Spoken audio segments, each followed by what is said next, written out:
ያሻግራል ያድናል አንተን ማመን እግዚአብሔር አንተን ማመን።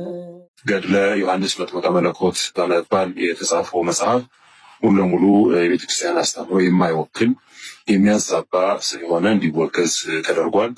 አንዳንድ ፕሮቴስታንቶች በዚህ ዜና ላይ በጣም እንደው በእኛ ጥረት ነው ምናምን አይነት ነገሮች ሲናገሩ እያየው ነበርና እዚህ ኮሜንትም እንዳያችሁት ታድሶ ምንድነው የሆነ የታድሶ ስኬት እንደሆነ አይነት ነገር ማለት ነው። ሰምታችኋል? ጆሮአችሁ ይሰማል፣ ግን የምታስተውሉት ነገር አለ። መምህሩ ሲናገሩ ከቤተ ክርስቲያን መሰረታዊ ትምህርት ጋር አብሮ መሄድ ስላልሆነ ወይንም ደግሞ በቤተ ክርስቲያን ትምህርት ተመዝኖ ልክ ስላልሆነ ነው ያሉት። እኛ መመዘኛ ትምህርት አለን ማለት ነው። ስለዚህ አባቶች መዝነው ልክ አይደለም ብለው ያሰቡትን እንደዚህ ሊያስቆሙት ይችላሉ፣ ሊያግዱት ይችላሉ። የተስተካከለውን ከእምነታችን ጋር ማይጋጨውን ነው የምንቀበለው ማለት ነው። እናንተ በምን ሚዛን ነው ትምህርታችሁን የያዛችሁት? እስኪ ድፈሩና በኔ ሚዛን ኢየሱስ ለዓለም አልሞተም የሚለውን አወግዛለሁ ህብረት አላረግም ብላችሁ እስቲ የትኛው የካውንስል ነው ይህን ሊያወግዝ የሚችለው? እስቲ ይህንን አውጡና አውሩ። ይሄ ብቻ አይደለም፣ አስቀድሞ የተወሰነባቸው ናቸው የሚድኑት የሚለውን ውጡና ስህተት ነው በሉ፣ ወይም ደግፉና ይሄን የማያምኑትን ስህተት ናቸው በሉ። ጥምቀት ለድህነት የሚሉ መካነ ኢየሱሶችን ስህተት ናቸው ብላችሁ እስቲ አውግዙ። ወይንም ደግሞ ጥምቀት ለድህነት አይደለም የሚሉትን ፔንቴኮስታሎችን ስታወግዙ እናያችሁ። ልሳን አጋንንታዊ ነው የሚለውን የካልቪኒዝም ተከታዮች ድምጽ ስህተት ነው ብላችሁ አውግዙ። ወይም ደግሞ ልሳን ስህተት ነው የምትሉ ሰዎች ደግሞ ልሳን እናገራለን የሚሉትን ስታወግዙ እናያችሁ። እስቲ ውጡና የጌታ ስጋና ደም እውነተኛ ነው ለኃጢአት ስርየት ነው የሚለው ትምህርት የያዙትን አውግዙ። ወይንም ደግሞ ለኃጢአት ስርየት አይደለም የሚለውን አውግዛችሁ ህብረት አናደርግም ስትሉ እናያችሁ። መሰረታዊ ትምህርት አይደለም በሚል እናቻችለው ብላችሁ ልክ እንደ ብሔር ብሔረሰቦች ልዩነታችሁን ውበታችሁ ብላችሁ ስታበቁ እኛ ጋር መጣችሁ ለማውራት የምታረጉት ጥረት አላዋቂነታችሁን የሚያሳየው።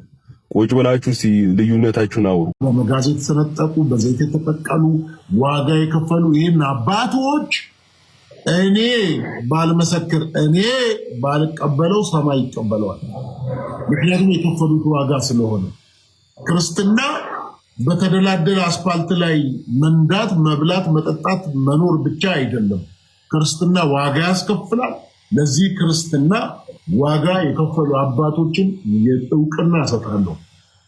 ለምሳሌ በኢትዮጵያ ኦርቶዶክስ ቤተክርስቲያን ውስጥ ብዙ ዋጋ የከፈሉ አባቶች እንዳሉ አውቃለሁ፣ እረዳለሁ። በደንብ ነው የምሰማው።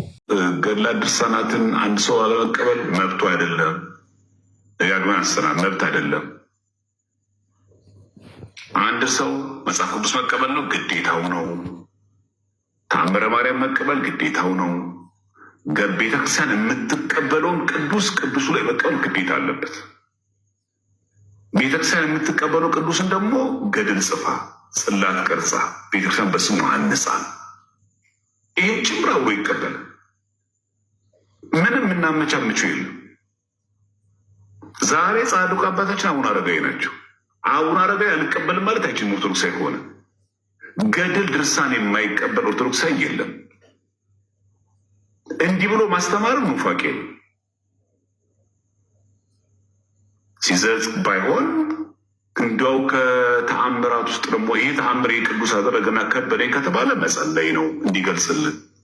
አልቀበልም ሳይሆን የምትለው እግዚአብሔር ግለጥልኝ፣ አንተ እውነታውን አስረዳኝ፣ ከአይምሮ በላይ ሆነብኝ ማለት ነው። ትልቁ ተአምር ደግሞ በነገራችን ላይ የአምላክ ሰው መሆን ትልቁ ተአምር። ከዚህ በልጥ ተአምር የለም። በዲቤት ላይ እናነሳዋለን። አሁን እዚህ ላይ ማሳሰብ የለብኝ ነው እንጂ ትልቁ ተአምር የአምላክ ሰው ሆን ይላሉ ፕሮቴስታንቶች ጭምር። ሚራክላቸው ላይ ሲናገሩ ትልቁ ተአምር የአምላክ ሰው ሆን፣ ከዚያ በልጥ ተአምር የለም። ስለዚህ ምንድነው አሁን እቺ አሁን የመጣች ሙድ አለች። ኦርቶዶክስ ነኝ አሁን ቲክቶክ ላይ የምታስተምሩ ልጅ በጣም የምትመቹኝ፣ እኔ ገድል ምናምን ድርሳን አልቀበልም ግን ኦርቶዶክስ ነኝ የሚባል ነገር የለም። ቅዳሴ ከተቀደሰ በኋላ የትም ደብር ላይ ተአምረ ማርያም ቆሞ ይነባል። ቆመ ትሰማለህ። እያንዳንዱ የተአምር ክፍል በረድፍ በረድፍ ይነበባል። እኔ ተአምረ ማርያም ስለማልቀበል ቁጭ ብዬ ነው የምሰማው ማለት አትችልም። ማነህ አንተ?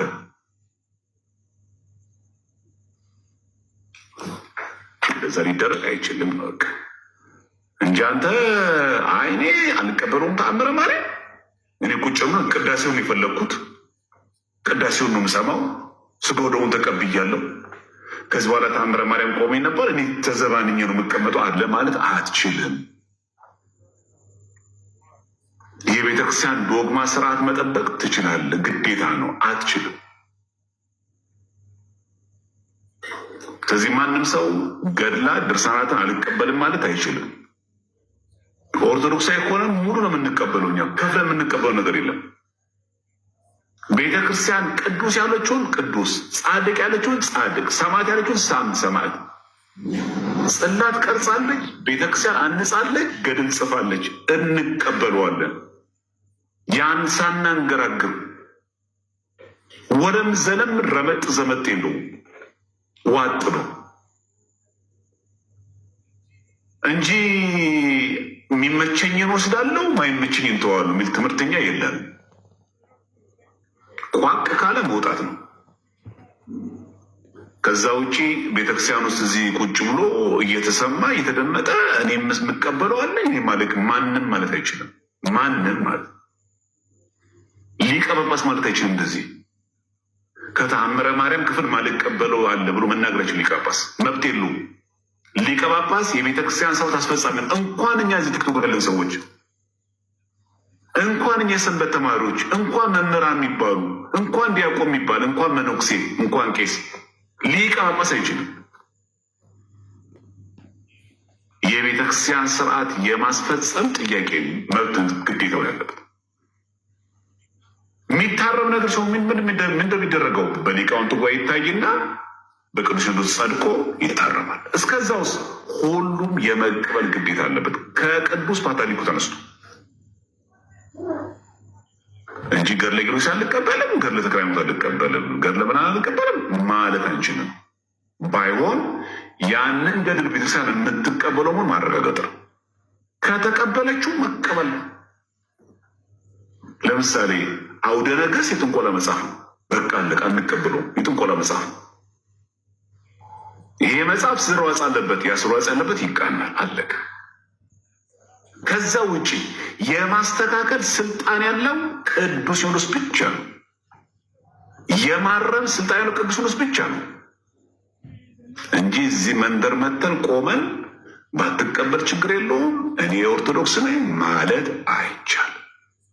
መጽሐፍ ቅዱሱ መጽሐፍ ቅዱስ፣ አዋልድ መጽሐፍትን አዋልድ መጽሐፍ፣ ቀኖናውን ቀኖና፣ ዶግማውን ቀኖን ዶግማ፣ ስርዓቱን ስርዓቱ ነው የመቀበል ግዴታ አለብን። ስለዚህ ቅዱስ ቁርባኑን ታመልኩታላችሁ፣ ሰግዱለታላችሁ። ቅዱስ ቁርባኑን እናንተ መምህር በረከት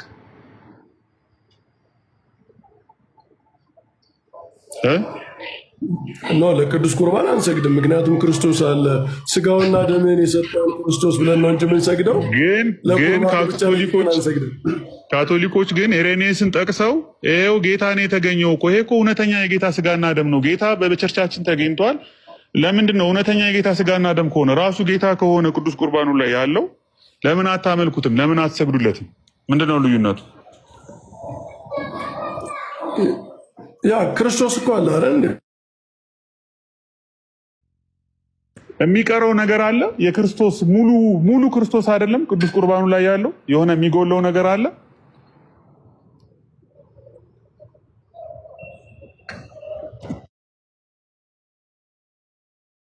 አረ መልሱልኝ ወይ አይሰገድም እኮ ሰዎች ያብራሩልሃል። አይሰገድም ማለት የአምልኮ አይነት ነገር ምናምን ለክርስቶስም አምልኮን መስጠት፣ እዚህ ጋር ደግሞ ለቅዱስ ሚስጥሩም ሌላ አይነት አምልኮ ምናምን ነገር እሱን ነው እያሉ ያሉት ከዛ አንጻር እንጂ ሲገባ ጀምሮ እንሰግዳለን እንዴ! ታላቅ ክብር እኮ ነው የሚሰጠው በቅዱስ ቁርባኑ ፊት። በመሰዊያው ፊት እንሰግዳለን ማለት ታዲያ ምንድን ነው እንዴ? መሰዊያውን እንደዛ የምናከብረው እኮ ያ ታላቅ የሆነ ምስጢር እኮ ስለሚፈጸምበት ነው። እና በቅዱስ ቁርባን ፊት እንሰግዳለን ኦፍኮርስ። ምንም ኢቨን ስንቀበል እንኳን በቅዱስ መስቀል ምልክት አማትበን ሰግደን ሄደን እንቀበላለን። አሁን እያሉት ደግሞ የኛ ቤተክርስቲያን የኛ ቤተክርስቲያን አምልኮ ደግሞ ትሪኒተሪያን ነው። እንትን ላይ ቅዳሴ ላይ አይተህ ከሆነ ይህ አምልኮ ስግደት የሚታዘዝባቸው ጊዜያት አሉና በእነዚያ ጊዜያት እንስግድ ለአብ ወወልድ ወመንፈስ ቅዱስ ለአብ ለወልድ ለመንፈስ ቅዱስ እንስገድ ብሎ ካህኑ ሲያወጅ ስግደታችን ለአብ ለወልድ ለመንፈስ ቅዱስ በአንድነት ነው እንጂ በተነጠለ ሁኔታ ስጋውና ደሙን ከጎና አንድ ቦታ ላይ አድርገን ለክርስቶስ ብቻ የሚባል ስግደትም አንሰግድም። የተነጠለ ስግደት ስለሌለን ማለት ነው።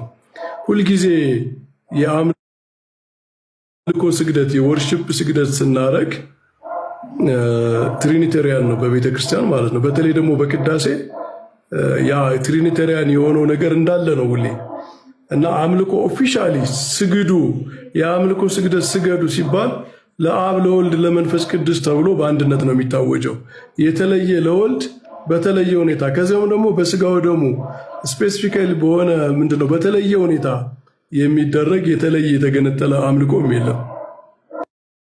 መምህር በረከት በቅዱስ ቁርባኑ የሚገኘው ጌታ ከአብና ከመንፈስ ቅዱስ ተነጥሎ ነው? ወልድ ብቻ ነው የሚገኘው? አይደለም። ለዛ እኮ ነው አንድ ላይ የምንሰግደው ለአብ ለወልድ ለመንፈስ ቅዱስ በቁርባን ሰዓት የምንሰግደው።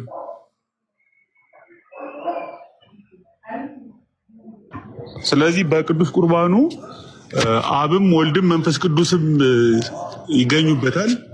ስለዚህ ትሪኒቴሪያን ነው በተነጠለው ሁኔታ ስላልከኝ ነው። ትሪኒቴሪያን ከሆነና አብም ወልድም መንፈስ ቅዱስም በቅዱስ ቁርባኑ ይገኛሉ ካልከኝ ለአብ ለወልድ ለመንፈስ ቅዱስ አብ ወልድ መንፈስ ቅዱስ በቅዱስ ቁርባን ይገኛሉ ማለት አብና መንፈስ ቅዱስ ኢንካርኔት አልሆኑም እኮ አይደል? ስለዚህ በቅዱስ ቁርባኑ የሚገኘው ወልድ ብቻ ነው አይደለም? ኖ ቅዱስ ቁርባን የክርስቶስ ስጋና ደም ነው በተለየ አካሉ ማለት ነው። ግን በቤተ ክርስቲያን የሚገኙት አብ ወልድ መንፈስ ቅዱስ ባለመለየት ነው። ስለዛ ነው ስግደቱ ለአብ ለወልድ ለመንፈስ ቅዱስ በአንድነት የምናደርገው ነው። ኦኬ፣ አሁን ግልጽ ሆኖልኛል። ቅዱስ ቁርባኑ ላይ የሚገኘው ወልድ ብቻ ነው። በቤተ ክርስቲያን ውስጥ ግን አብም ወልድም መንፈስ ቅዱስ የሚገኛሉ ነው።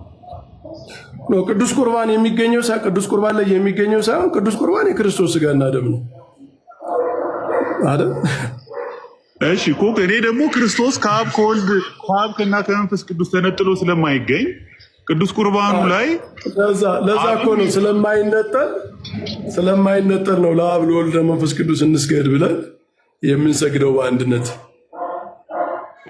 ስለዚህ ለቅዱስ ቁርባኑ ትሰግዳላችሁ አይደል?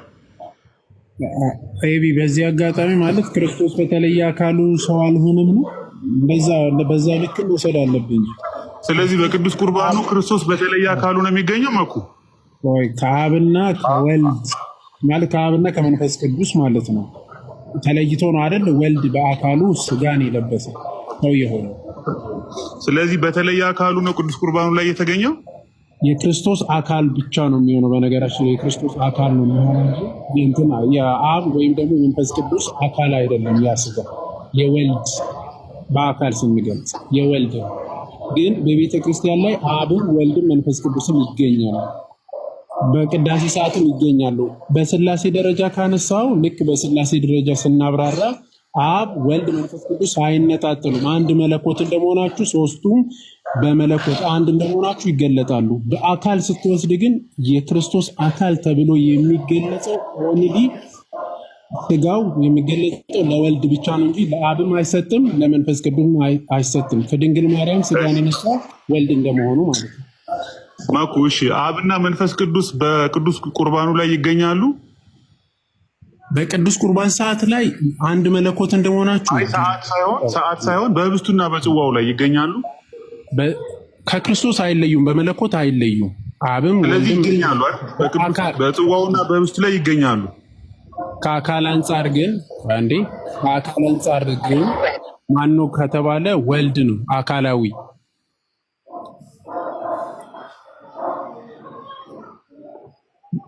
ቀጥል፣ እየሰማሁ ነው። የአብን ስጋ በላን የመንፈስ ቅዱስን ስጋ በላን አንልም እኮ አይደል? የወልድን ስጋ በላን ነው የምንለው። የስላሴን ስጋ በላን ወደ ማለት እየተሄደ እኮ ነው። አሁን እኮ ግራ እንዳይሆን ፈርቼ እኮ ነው። እኛማ ለምን እንደዛ ላለመሆን ቅድም አንተ ራስህ ያነበብከው ሌላ ጊዜ እንማማርበታለን በሰፊው። አይ ቲንክ በጣም ብዙ ርቀት ሂደናል። አንተ ራስህ አሁን ቅድም ያነበብከው ላይ እኮ ህብስቱ የወልድ ስጋ ወደ መሆን ይለወጣል የሚል እንትን ይላል። ይንኩሻኩሻል ድምፅ ኤቢ ይቅርታ። ህብስቱ የወልድ ስጋ ወደ መሆን ይለወጣል የሚል አንብበህልን ነበረ። የወልድ ስጋ ወደ መሆን ይለወጣል የሚል አንብበህልን ከራሳችን እንግዲህ እናንተ ጽሑፍ ብለህ ካነበብክልን በኋላ እንዴት የወልድ ብቻ ነው እንዴት ትላላችሁ ብለህ ደግሞ እዚሁ ደግሞ ክርክር ገጠምክና እሱኛው ይሄ በቃ ምንም ግልጽ ነው። ከስጋነቱ አንጻር ምንም በተለየ አካሉ ስጋ የሆነው ስጋውን የሰጠን የሰው ልጅ ወልድ እንጂ አብ አይደለም ስጋውን የሰጠን። መንፈስ ቅዱስም ስጋውን አልሰጠንም። ምክንያቱም አብ ስጋን አልተዋደም፣ መንፈስ ቅዱስም ኢንካርኔት አላደረገም። ኢንካርኔት ያደረገው ወልድ ነው። ምንድነው የስላሴ ፕሬሰንስ ግን የቅድስት ስላሴ ፕሬሰንስ ግን በኤርሲያ ውስጥም በቅዳሴ ላይም አለ። ለዛ ነው ጸሎታችንም የቅዳሴያችንም ካየው ወደ ወልድ ምናምን ወልድን ብቻ የሚያነሳ ሳይሆን አብንም ወልድንም መንፈስ ቅዱስ ጅማሬው ራሱ ስትራክቸሩ የኛ ቅዳሴያችን አሐዱ አብ ቅዱስ ብሎ ነው የሚጀምረው። ስለዛ ስላሴ አለው። ሌላው ግን አንዴ ምንድነው ይሄ ቅዱስ ምስጢሩ ላይ ታላቅ ክብር ነው የምንሰጠው ለቅዱስ ምስጢር። ምንም ግልጽ ነው። ምንድነው ይሄ በቅዱስ ምስጢር ፊት እንሰግዳለን ምናምን የሚለው አሁን አንተ እንዳልከው እየነጠልን እዚህ ጋር ክርስቶስን የምናመልካለን፣ እዚህ ጋር ደግሞ ሌላ የሚመለክ ቅዱስ ምስጢር አለ። በአምልኮ ደረጃ አሁን እንሰግዳለን አንሰግድም ሳይሆን በአምልኮ ደረጃ የሆነ አይነት እንትን በዛ ደረጃ ማብራራት አልተለመደም። ግን ይሄ ወርሺፕ የሚለውን ከስግደት አንጻር ምናምን ከታየ ግን አሁን እንትን በተለየ መልኩ እንዳትረዳው ማለት ነው። አሁን ቅድም ያሉትንም የመምህር በረከት ሲገባ ጀምሮ እንሰግዳለን እንዳሉት እርሳቸውም በቅዱስ ምስጢሩ ፊት እንሰግዳለን። ካልተሳሳትኩኝ ማለት ነው መምህሬ፣ ከተሳሳትኩኝ አርሙኝ። በቅዱስ ምስጢሩ ፊት